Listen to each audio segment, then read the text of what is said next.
Hey everyone, Kevin Raylick here with another look at a deck of cards. Surprise, surprise. If you've been on the channel before, you know that most of the content here is card reviews. A little bit of Magic, a little bit of other stuff, but mostly cards. So let's take a look here. These are the Elite V5 DMC marked cards from German Money Coots and Phil Smith. The DMC Elites have been around since 2016 or so they've been around for 6+ years, and the optical marking system that's used in these is has been around even longer. With the Great Whites, I believe, was the first deck that used the early generation, and over the years, the decks have been printed in different colors by different manufacturers, and with different upgrades to the design and the marking system. So we'll take a look. This is the V5 purple. This is the third color of the V5. I guess technically the fourth. Well, no, the V5 has some particular marking features. So Phil and DMC use their V number, their version number, sort of with the printer and the subtle changes to the marking system rather than the color. So there are multiple versions of V5. First was red, then was blue. I believe only 1,000 of the blue decks were printed. Now purple. I don't know if a print number has been disclosed on the purple decks. As of the time of recording, here in late January 2022, these are still available from the DMC Magic online store. So a very nice colored paper tuck. This isn't just ink on white paper. This is an actual purple paper, and that's the sort of thing that we have seen on many of the DMC decks. You had the Rouge, which were printed, I think, with Cardamundi. The original black and golds were done, I think, by Expert Playing Card Company. There was a version of some deck that was done by an undisclosed printer in the UK. The V4 in green were printed by US Playing Card. I believe the blue Alphas version of the deck, the letter kind of alphabet deck, was also printed by USPC. And then with the V5s, the first ones were in red. I think those were USPC also. They've done so many versions now. I know the blue were done on the Phantom Finish, which is a new printer who is not disclosed, and then these, same thing. So these should more or less look, feel, and handle the same as the blue, just a different color scheme. So these are called Amethyst First Edition on the bottom flap, so Elites V5, designed by Philip Smith. Amethyst First Edition Phantom Finish. So we have that nice DMC logo that looks like a stamped wax seal. Elites Phantom Finish, with the little 5 of diamonds in gold foil on the back. Nothing on the inside, no printing or stamping, but it is that nice matte finish purple paper, which is sort of a nice, whoop, let's take them out this way, and we'll get rid of the how to read the cards explicitly. That's the same one here. So on this side, we have a little history of the Elites. And then we have one card that teaches you how to read the system, and then, on the back side of this is a little cheat sheet for the Juan Tamariz Mnemonica stack. And that is one of the unique features of the back design. So over the years, they've changed things. So if you're familiar with what I call openly readable decks, some people just call them readers now. I prefer the term openly readable because historically the term readers was used in old literature to describe any marked deck. So for me, just for total clarity, I like the term openly readable. Most people today, though, just call those readers. So over the years, they went from marking the DMC Elites in just 2 corners, which is a pretty standard thing that you see in a lot of marked decks. Over time, I think in the V4 version, they added marks to all corners, so there was just more symmetry between the decks, and it allows you to read from a spread in either direction. So with a typical marked deck, you would need to spread them left to right to be able to read them. So like this is the 7 of spades here. With this version, I think, like I said, from the V4 onward, and so this is the Ace of Clubs, for example. Now you can spread either way. So whether you're fanning or spreading as a lefty or a righty, the V4 and onward, and of course the V5 have those marks. There are one-way marks as well. So if you were to take this card and then this card and spin it around, there is a mark that lets you know that they are facing opposite directions.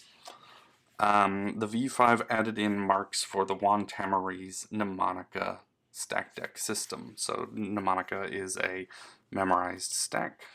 We do have two jokers here. The DMC silhouette, very familiar jokers that are used in many of the DMC decks. The little two of hearts collar reveal there. And so you'll see this doesn't come in a standard new deck order. This looks like the deck has been shuffled right out of the box, but this is Mnemonica order. Mnemonica is a particular stack developed by Spanish magician Juan Tamariz, who is generally regarded as the greatest living magician today by many, many experts. And so, yeah, you have the V5 decks in this stack right out of the box, but then you also have that stack information in the marks. So that didn't used to be part of it.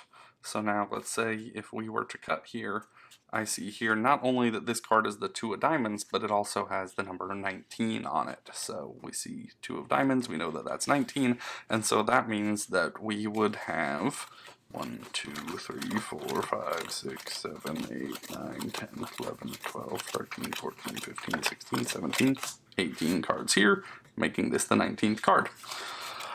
So really useful stuff that you can do not only with a marked deck, not only with a stack deck. When you combine them, if you already know your stack, if you already have it memorized, you don't really need the stack marks. But if you're a little unsure of your stack, or if you're new to the memorized stack, this basically gives you a built-in cheat sheet that can let you do memorized deck magic without having to actually memorize the whole order of the deck. So that's very cool. So what else about the deck? Let's look at sort of the feel and features. This is a little bit on the thicker side. I would say this is a little thicker than a standard kind of bicycle deck. Not by a lot, but just by a little bit. It is not overly soft, but it's not super firm and stiff. So I'm having to put in a little bit of effort to do the springs here, but not a ton. So definitely not as soft and easy to spring as like a thin crush deck, but pretty good. You know, if you like a firmer deck, I would say this should be right up your alley. Without being too firm. Sometimes thicker, stiffer decks can really kind of push it pretty far. This is a traditionally cut deck. I've talked about in my videos, you know, several times now. I've talked about how you can tell the difference between a traditional and a modern cut. This one is a little, you know, there's not a stark difference. Sometimes when you do this bevel and you rub this edge and you rub the face edge, you can feel a stark difference in, you know, where one feels very smooth and the other feels very rough.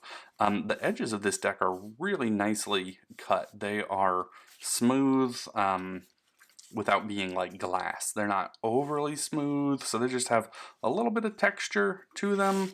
And they're very similar. So I can tell this is traditional cut. This face bevel is just a little smoother than the back bevel, but it's not a night and day kind of difference. I love this color of purple. I've done a few purple decks in my life, so I'm going to go ahead and get these out of order. The other nice thing about having the stack numbers on here is that if you forget the stack, you can just, you know, restack them by number rather than by than, you know, needing to know the stack and going by card suits and values. So they are going to take a little bit of breaking in. The farrowing is pretty solid out of the box. So my first one wasn't perfect, and I'm not cutting perfect 26 here, so I'm doing some straddle farrows, as they're called. But you can see that I am getting the correct intertwining. It's not skipping cards as we go in. So, you know, different people, I guess, have different definitions of handling out of the box. For me, you know, if I need to do 30 seconds worth of breaking in, I still consider that out of the box. You know, some people may say, hey, if I don't hit a perfect farrow on my very first try out of the box, then it's not good. But for me, there we go, there's a perfect 26.